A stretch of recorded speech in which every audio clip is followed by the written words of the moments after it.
Bir insan düşünün, girdiği her savaşta düşmanları tarafından bile saygı ve sevgiyle anılan, adına anıtlar dikilen, Cumhuriyetimizin kurucusu Gazi Mustafa Kemal Atatürk, işte bugün onun anısına heykeller diken ülkeleri sizin için araştırdım. İlk durağımız Avustralya'nın başkenti Canberra. 1985 yılında yapılan bu anıt, yarım ay şeklindeki bir duvar ve 5 sütundan oluşur. Bunlar Türk bayrağındaki ay yıldızı simgeler.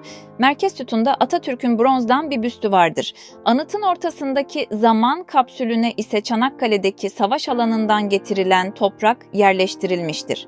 Anzak askerleri 1915 yılında Arıburnu'na çıkartma yapmış ve burada hayatlarını kaybetmişlerdir. Anıtın üzerinde Atatürk'ün Çanakkale Zaferi'nin 20. yılında Anzak askerleri için söylediği o unutulmaz sözler yer alır. Bu memleketin toprakları üstünde kanlarını döken kahramanlar, burada dost bir vatanın bağrında bulunuyorsunuz. Huzur ve barış içinde uyuyun. Sizler Mehmetçikler ile yan yana, koyun koyunasınız. Uzak diyarlardan evlatlarını bu savaşa gönderen analar, gözyaşlarınızı dindiriniz, evlatlarınız bizim bağrımızdadır. Onlar bu topraklarda canlarını verdikten sonra artık bizim çocuklarımız olmuşlardır. İsrail'de Mustafa Kemal Atatürk anıtı aynı adı taşıyan bulvarda bulunuyor. Üstün altındaki mermer üzerine Türkçe, İbranice ve İngilizce olarak Atatürk'ün yurtta, sulh cihanda, sulh sözleri kazınmıştır. Peki sizin Atatürk'e ait en sevdiğiniz sözü hangisi? Ayrıca bulvarda Osmanlı'dan kalan bir tren istasyonu ve karşısında 1. Dünya Savaşı'nda burada şehit düşen 298 Türk, askeri için dikilen anıt bulunur. Yeni Zelanda başkent Wellington'da Atatürk Hatıra Parkı bulunuyor. Meksika Reform Caddesi'nde bulunan bu anıt 29 Ekim 2023 yılında yapıldı. Bu heykelin önünde her yıl törenler düzenlenir. Küba başkent Havana'da Puerto Caddesi'ndeki Plaza de Armas Parkı'nda bir anıtı bulunuyor. Japonya 2010 yılında dikilen 7,5 metre yüksekliğindeki bu Atatürk heykelinin önünde her yıl anma törenleri düzenlenmektedir. Şili, başkent Santiago'da bir parkta bulunan heykelin altında Atatürk'e yönelik hayranlık dolu sözler yer almaktadır. Bu sözlerde Atatürk'ün üstün karakterli bir insan olduğundan bahsediliyor. Venezuela, başkent Caracas'ta bulunan bu heykel şehirdekilerin Mustafa Kemal Atatürk'e hayranlığını gösteriyor. Romanya Bükreş'te Atatürk'ün adının verildiği bir meydan bulunuyor ve bu meydanda bir de Atatürk anıtı bulunuyor. Azerbaycan'ın başkenti Bakü'de ise Atatürk ismi sıklıkla anılıyor ve adına çeşitli anıtlar yapılıyor. Amerika Birleşik Devletleri 10 Kasım 2023 yılında Atatürk'ün ölümünün 75. yıl dönümünde dikilen bir Atatürk heykeli yer alıyor.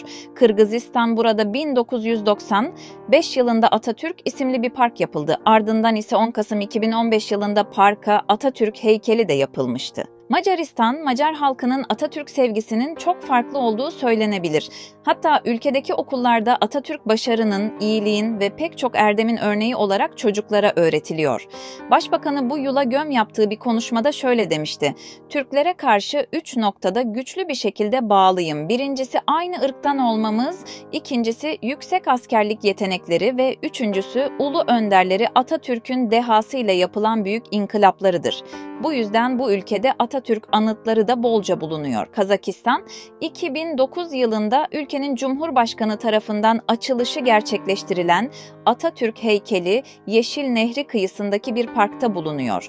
Avustralya'nın batısında yer alan Albany kasabasında yüksekçe bir küre içerisinde ve deniz kenarında yer alan Atatürk'e gelip 4,5 metre uzunluğa sahipti. Türkmenistan'ın başkenti Aşgabat'ta da Atatürk Meydanı ve heykeline ev sahipliği yapan ülkelerden biridir. Peru'da ise bir Atatürk büstü yer alıyor. Peru halkının, özellikle de kırsal kesimde yaşayanlarının Türklere sempati duydukları biliniyor. 1960'lı yıllarda Hollanda'ya çalışmak için birçok Türk gitmiştir. Orada çalışırlar ve yeni yükselmekte olan Hollanda ekonomisine yardımda bulundular. Bu program dahilinde ülkeye katkı sağlayan gurbetçilerin anısına 1908'de bir Atatürk anıtı dikilir. Anıtta Atatürk'ün dünya barışını simgeleyen yine o meşhur sözü yer alır ve altında "Türklerin atası Kemal, Atatürk" yazar. Peki bu saydığımız bütün ülkeleri birleştirsek ve adını Atatürk Cumhuriyeti isminde bir devlet ortaya çıkartsak nasıl bir güce sahip olurdu? İlk olarak toplam nüfusu 876 milyon nüfusuna ulaşırdı ve bu sayede dünyanın en kalabalık ülkelerinde 3. sırada yerini alırdı. Etnik grup olarak %17 Meksikalılar, %14 Japonlar, %13 Türkler, %9 Amerikalı yerliler, %8 İngilizler, %6 Almanlar, %6 Afrikalı Amerikalılar, %4 İrlandalılar, %3 İskoçlar, %2 Yahudiler ve kalan kısmı da diğerleri oluştururdu. Bu durumda resmi diller ülkenin etnik yapısı karışık olduğu için İngilizce, Türkçe, Japonca ve İspanyolcadan oluşurdu. Dini inançlar konusunda %58 Hristiyanlık, %20 ateizm, deizm ve agnostiklik, %15 İslam ve kalan kısmı da Musevilik ve diğer dinler oluşurdu. Atatürk Cumhuriyeti'nin toprak büyüklüğü açısından yüz ölçümü ise 19 milyon kilometre kare olurdu. Bununla birlikte dünyanın en büyük ülkelerinde lider sırada yerini alırdı. Ülkenin en büyük 10 kenti ise Tokyo, Mexico City, New York, İstanbul, Los Angeles, Osaka, Lima, Chicago, Washington ve Santiago olurdu. Başkenti ise konu Atatürk olduğu için Ankara olurdu.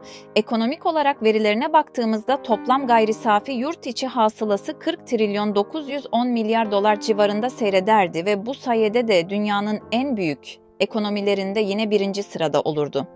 Bir vatandaşın yıllık kazanacağı maksimum tutar ise 42 bin dolar olup, bununla birlikte vatandaşlar çok zengin insanlardan oluşur ve dünyanın da en zengin ülkelerinde Birleşik Arap Emirlikleri ve dahil olan Japonya'nın arasında 26. sıraya geçerdi.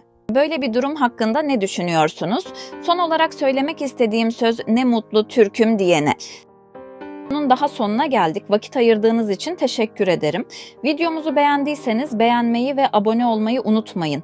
Yeni videoda görüşmek üzere. Hoşça kalın, sevgiyle kalın. To Kemal, this headgear, the fez, symbolizes Turkey's Oriental fatalism and ignorance.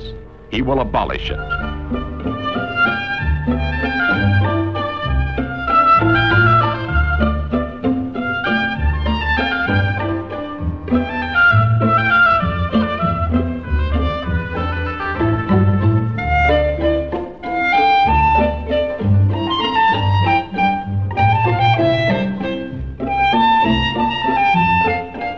Wearing the fez becomes an act of treason. European hat makers unload in Turkey.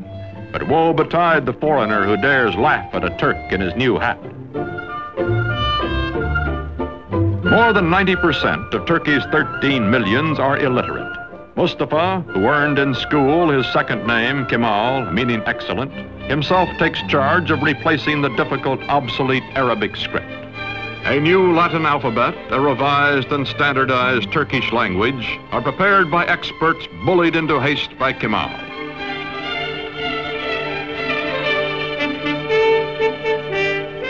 To make a modern nation capable of government by the people, all Turkey must be sent to school.